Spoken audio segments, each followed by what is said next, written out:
tell me, it's a big topic to unravel, like how to improve your life. And I feel that a lot of people have a hard time even starting with it.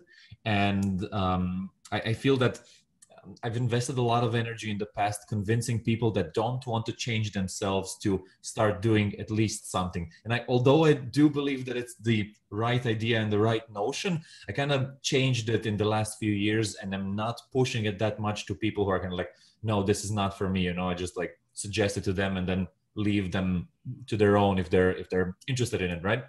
Mm-hmm. But I cannot stress enough the benefits that I had from it, and especially stuff like journaling and writing my goals down and simple stuff like that. After Mm-hmm. a while, it accumulates to some really, really good results.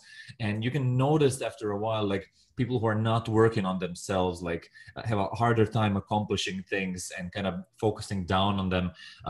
And I always try to kind of assist with a useful tip that I think it's like journaling. It's a great thing, like when I think about journaling, the first time when I heard about it was in like elementary school when we were like really, really small kids. And then people tell you like, oh yeah, you should, like write a journal, and someone in your class should like write a note for you there and stuff like that. And then as we get a little bit older, by the end of elementary school, we're like, oh no, this is for kids, like, why should I Yeah. continue writing a journal, right? And then like you would look differently at people who are writing their journals. You'll be like, yeah, bookworms, and Yeah. Or like, oh, dear diary. Like people yeah, would yeah, like yeah. And shame people, you for it. yeah, and there's Totally. like Yeah. like romantic comedies on it, and you're like, oh come on, like why should I write a journal, right? We But have then so much to learn from children. yeah, exactly. Children are awesome. The not having a barrier in life, that's just like a win-win situation. I feel that Mm-hmm. we need a lot more of that.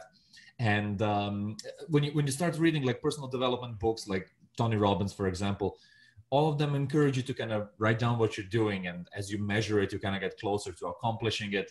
And I just started doing it. I bought like an empty notebook and wrote down like success journal, and then I was writing stuff that I noticed in my work and company. And at the start, it was like all over the place and didn't have a lot of structure. But then after a while, I kind of like structured it better and organized it. And I noticed that if I added like color, like putting like green checks that I've done Yeah. stuff, then I feel better about it. And like if I want to punish myself after I didn't do something, I put like a big red X, and then I'm like, oh no, that hurts, and I'm having fun with it, and it gives me great results. And that's why I like always recommend it to people, because I feel good benefits from it.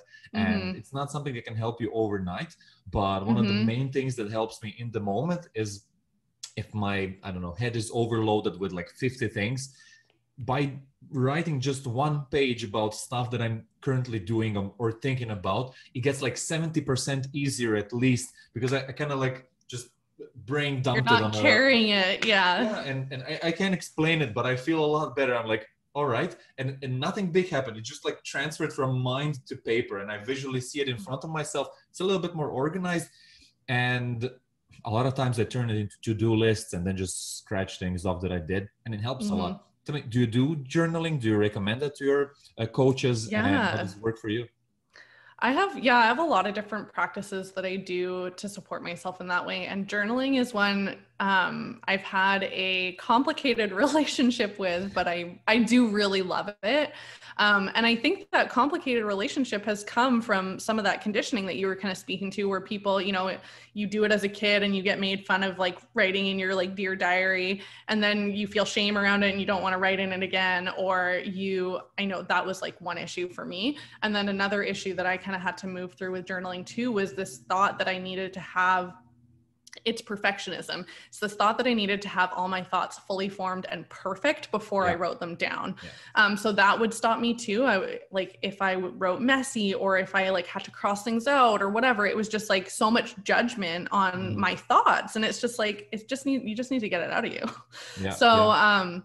I have had many journals over the years, and it's only really been in the last like couple of years, and even the last couple of months actually for me, where I've kind of cultivated a more regular journal practice Mhm. and given myself permission to create chaos on a blank page, you know, like just like open my journal and like word vomit out onto it, basically whatever is coming through without judgment. And like you said, it makes things like 70% easier because you're not carrying all of this stuff that's like swirling around in your head and it's just like, so it makes it so much easier. So I always do recommend journaling. I know it's not for everyone though. So I think that I think there's a lot of ways that we can process. Another way that has actually been helpful for me last year, 2019 was a really hard year. And when I started the podcast with Ashley, that actually was a great way to help too, with like moving through some head trash. Is just having the opportunity to just like speak it out and talk about it and like learn from it. And so you don't have to start a podcast to do that. Maybe it's talking with a friend that you feel really safe and comfortable with, you know, maybe it's leaving yourself voice notes and you don't ever have to listen to them. You just leave them and they're out. It doesn't matter. Just get it out of your head, you know? Hey, thanks for watching this video. If you want to see the full version, go to the Uncle Gold Podcast YouTube channel or watch the next clip.